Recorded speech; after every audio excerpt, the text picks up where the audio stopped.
And then notice this part. No one knows.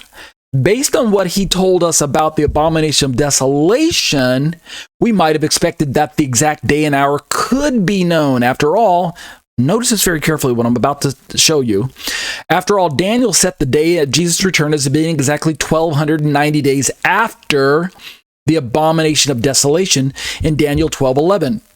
Right? So let me pull up that chart again that you were seeing earlier. So this is the 7-year period known as Daniel's 70th week, the last 7-year slice of history, as it represents man's final rebellion against God and his final push to try and throw off God's rule. We've got the covenant being made with Antichrist and Israel at the beginning of this time period. I'm looking at the far left of the chart here that you have in front of you, where it says covenant with an arrow pointing down to a Star of David. That's the beginning of the 7-year time slice that many Bible teachers call the tribulation, but I myself do not call the tribulation. So notice on the bookends, we've got the 7-year covenant on the far left, and on the far right, we've got the kingdom in yellow. That's the millennial kingdom being brought into the picture at the end of this particular age, the Olam Hazeh. But between those two bookends, we've got, if you look down at the bottom part of the chart in the green, we've got 3.5 years, which is 1,260 days, and then we've got the midpoint, and then we've got the other half, the 3.5 years, which is 1,260 days. But if you're following left to right, we've got an additional 30 days after that, and an additional 45 days after the 30 days, which gives us now these slices of time that we can see in the middle of the chart. Starting from the midpoint, in which Antichrist breaks this 7-year peace treaty with Israel, that's when the abomination of desolation happens. That's when the siege of Jerusalem happens. That's when the mark of the beast happens. And that's also when, according to my understanding, when the 2 witnesses arrive on planet Earth. But at the midpoint, we have, from that point, the 1,260 days of the rule of the prince, using Daniel's language, which corresponds with the Antichrist. That's when he is actually known for who he is. He reveals his true identity. That's when Satan comes down from heaven. It's actually kicked out of heaven in Revelation chapter 12. And he's thrust down to earth, and he realizes he has a short time, and he empowers his puppet Antichrist. And basically, we have the unholy incarnation, Satan incarnate, aka the Antichrist on planet Earth. That's at the midpoint. 1,260 days, aka 3.5 years, aka 42 months, is given to the Antichrist to have this intense rule. This is the beginning of the Great Tribulation. 1,290 days is until the destruction of the prince, according to Daniel, which means 30 days after the 1,260 days, the Battle of Armageddon should kick in, and Antichrist is effectively neutralized. He's not destroyed yet. Well, he's not destroyed at the 1,260 days, but he's neutralized for that final 30 days. But then he awaits his final kind of sentencing and kicked off Earth into the lake of fire, etc., destruction by Yeshua at the 1,290 days. But then notice it's 1,335 days, this is Daniel's terminology, until the rule of Christ, meaning until the kingdom is actually established. So, using this chart, and I apologize, there should have been another chart. Like I said, let me see if there's one that I forgot to bring in. I don't see it yet, but I'm not going to worry about it too much because we'll catch this eventually. What we're going to find, oh, by the way, let me show you the 3.5 years. 3.5 years occurs 5 times in the book of Revelation. If you look at this chart, we've got the 42 months mentioned in Revelation 11:2, the 1,260 days also in Revelation, but verse 3. 1,260 days mentioned in Revelation 12:6. Times and half a time mentioned in Revelation 12:14, and then 42 months mentioned in Revelation 13:5 and 7. And all of these time frames correspond really to the same amount of time. 3.5 years is 42 months, is 1,260 days. And don't be confused, this chart reminds us it's all the same amount of time expressed in different ways. 3.5 years equals 42 months equals 1,260 days equals a time times and half a time.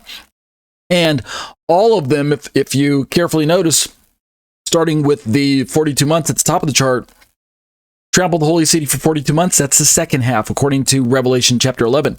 Two witnesses prophesy for 1,260 days, clothed in sackcloth in Revelation 11 as well. That's the second half. Woman flees into the wilderness. That's Israel, where she has a place prepared by God in which she's nourished for 1,260 days. That's the second half, according to my understanding. Revelation 12:14, time, times, and half a time. The woman's given the two wings of the great eagle so that she might fly from the serpent into the wilderness to the place where she is nourished for time, times, and half a time. That's the second half of the week. And then the last one, the beast exercises his authority for 42 months, allowed to make war on the saints and to conquer them, which is language borrowed all the way from Daniel, starting in chapter 2 and then picking up in chapter 7, then finally carried over into chapter 9, 10, 11, and 12 of Daniel. This is describing the Antichrist's career. Again, second half of the week. So most of the 42-month 1,260 days, 3.5 year language that's given to us in the Bible is a description of the career of Antichrist as he's known as Antichrist in the second half of the week. In other words, for the first half of the week, he won't be known as Antichrist, and he might not even know that he is Antichrist. He might just think he's just some famous world ruler who has this immense amount of power, but he might not be. I don't think he'll be Satan incarnate, because Satan doesn't come down to earth until the midpoint of the week. So what does that have to do with this one taken and the other left, and the days of Noah, and terminology and things like that? Okay, well, David Guzik talks about how that no one knows, based on what Yeshua told his disciples, no one knows the time of his return. And yet, according to Daniel, the exact day of Jesus' return is set as being 1,290 days after the abomination of desolation. So let's go back to that chart again. The abomination of desolation takes place at the midpoint of the week. Broken at the midpoint, right there, that little orange arrow pointing right down in the middle of our chart. 1,290 days is from the midpoint all the way reading left to right to the end of the 30 days unto the destruction of the prince. In other words, that's when the Antichrist will meet his end. And this means that according to the book of Revelation, he meets his end because Yeshua returns to planet Earth, touches his feet down, splits the Mount of Olives in half, and deals with the Antichrist in this campaign later on, known as the Battle of Armageddon, sometime around then. So I don't know if the splitting the Mount of Olives in half takes place exactly at that point in time, so I probably shouldn't have mentioned that. But we definitely have the Battle of Armageddon taking place right here near the end at the 1,290 days time slot. Right, the 3.5 years plus 30 days. This is according to Daniel. So if this is the case, then how could Yeshua say that no one knows the day or the hour? At the very least, he can only say no one knows the hour, because Daniel was given the day. Right? The day of what? The day of Yeshua's return to planet Earth to deal with Antichrist, to destroy Antichrist's kingdom, to nullify it, so that he can usher in his own kingdom 45 days after destroying the Antichrist beast kingdom, which is that beast kingdom which will be in operation at that particular time. So going back to Pastor David Guzik's notes here, that's why, and we read this earlier, I think, that's why Guzik says, in this there is a dilemma. How can the day of Yeshua's coming, Jesus' coming, both be completely unknown and at the same time be known to the day, according to Daniel 12? Now, he's only saying this is a dilemma. He doesn't actually believe there's a dilemma. He's just giving you a little bit of teaser. Let's keep reading a little bit down through. We've got about 10 minutes left, and I want to get through as much of this as possible. Verse 37 and 30 through 39, Jesus says that his coming will be when the world is as was in the days of Noah. So how can we solve the dilemma? Well, actually, there is a solution that David Guzik's going to offer that I don't completely agree with the verbiage, but I agree with the events that are described, just not the verbiage that's applied to the events. You'll see what I mean here in a moment. And then Guzik quotes the classic "as it was in the days of Noah" passage again, which I'm not going to read again since we already read. Let's just jump right back down into his commentary. So he says, as the days of Noah were, Jesus explained what he meant by the days of Noah. It means that life centered around the normal things: eating, drinking, marrying, giving, and marriage. In other words, life will be business as usual, reprobate perhaps, but as usual.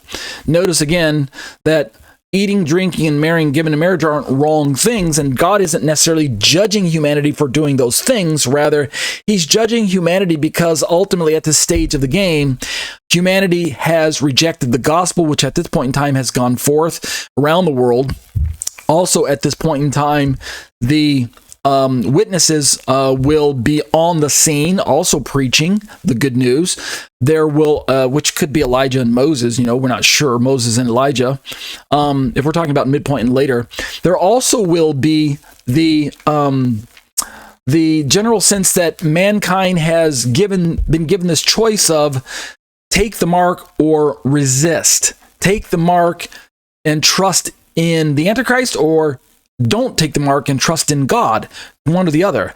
And so humanity is making their choice. You remember in Romans chapter 1, Paul also describes wicked humanity as God giving them over to a reprobate mind because they reject the truth, and therefore they're lovers of evil, and the imaginations of heart are always evil. That's borrowing language from the Genesis account with the flood of Noah. But Paul just explains the same kind of state of humanity in Romans chapter 1. So go back and read that there. Eating and drinking, Guzik says, marrying and giving in marriage. Bruce notes that some charge these with sinister meaning. Eating hinting at gluttony because often used of beasts, though also in the sense of eating of men, right? Marrying and giving in marriage, euphemistically pointing at sexual licenses on both sides. Yet he comes to the conclusion, quote, the idea rather seems to be that all things went on as usual, as if nothing were going to happen. I'm reading through some of this rather quickly because we've read some of it before, and I'm just rehashing now. We should also remember that the days of Noah were also marked by violence and demonic oppression. Yeah, quite scary. Let's keep reading. And did not know until the flood came, it took them all away. Those in the days of Noah were warned, and judgment eventually came. To those who had ignored the warnings, it came suddenly and unexpectedly. And then here we go again. Guzik reminds us, quoting Carson, that the coming of the Son of Man takes place at an unknown time can only be true if in fact life seems to be going on pretty much as usual, just as in the days before the flood. And the point I'm trying to highlight is that when we're talking about people who are not waiting for our Lord to return, then using Paul's language that was already picked up by Yeshua, that's also going to be picked up by Peter in his letter. The fact that Yeshua comes as a thief in the night is mostly true for those who are not even aware that there is going to be a second coming for them to be watching for. There are no signs that they are going to be interested in. And yet there will be signs here on planet Earth, but they're just going to be ignoring them, going on with life as usual. So for them, the thief will come as the Lord will come as a thief in the night. The day of the Lord will come upon them as a thief in the night. The destruction of the day of the Lord comes as a thief in the night. But Paul says that we are not children of the darkness.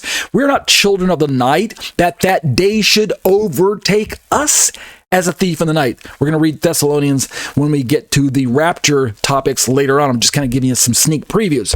So there's these two groups of humanity again that we're working our way towards. Those who are in the dark and who are like those who are just going on with business as usual, and those people will be completely caught off guard. And yet those who are of the righteous camp, like Noah and his family, they are aware that there's the impending doom, and so they are not going to be caught off guard.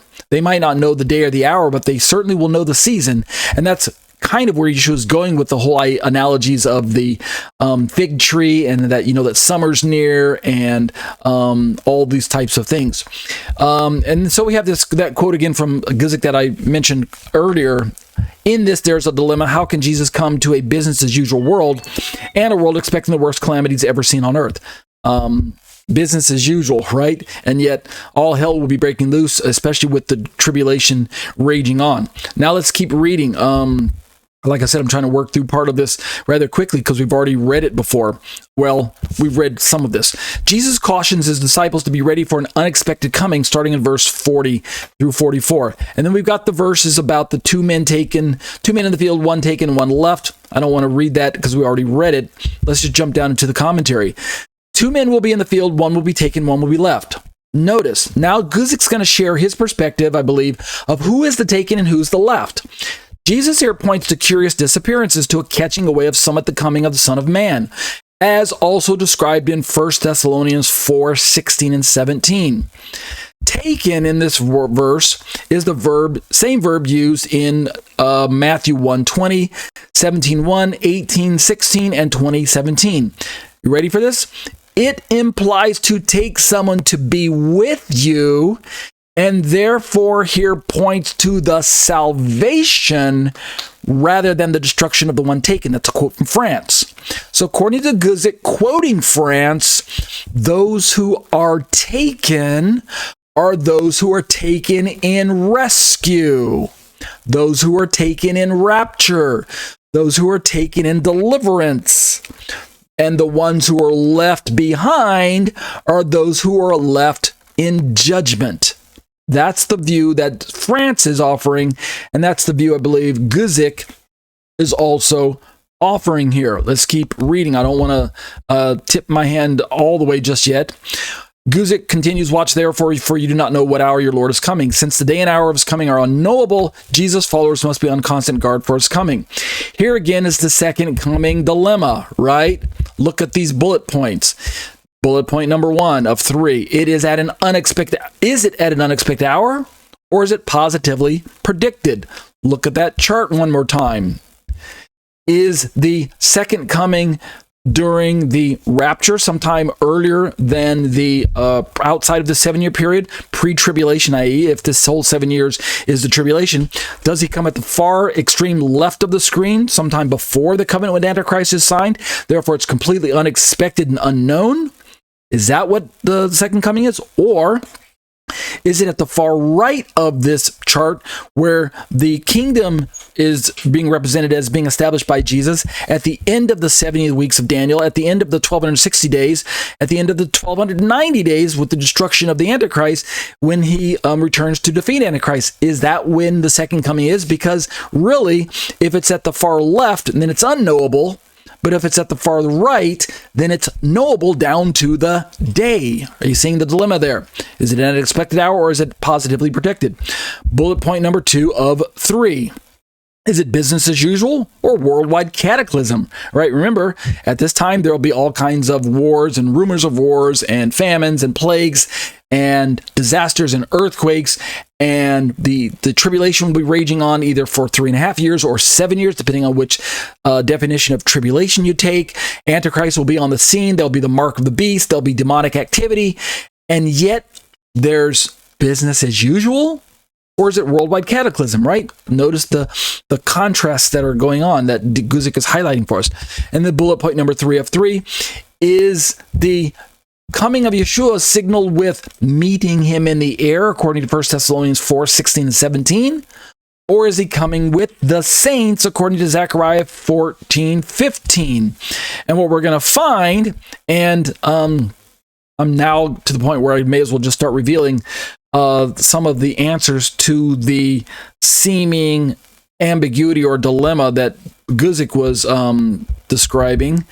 Barclay, this is a quote from Guzik quoting Barclay. Barclay describes one aspect of the difficulty here.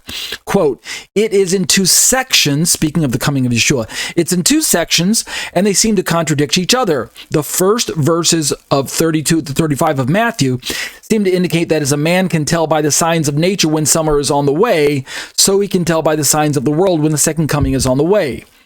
But the second section, verses 36 through 41, says quite definitely that no one knows the time of the second coming, not the angels, nor even Jesus himself, but only God, and that it will come upon men with the suddenness of a rainstorm out of a blue sky. And guess what? I'm going to be really cruel to you guys. I'm going to leave you with a cliffhanger. I'm not going to tell you what Guzik has to say, unless you want to click on his commentary in my description in the video below and read on your own. I'm not going to tell you exactly how he solves the dilemma, but he does have a solution, and I'm kind of hinting at it when I keep showing you this chart. Here, I kind of actually even peeked at it just there a moment ago if you were watching very carefully.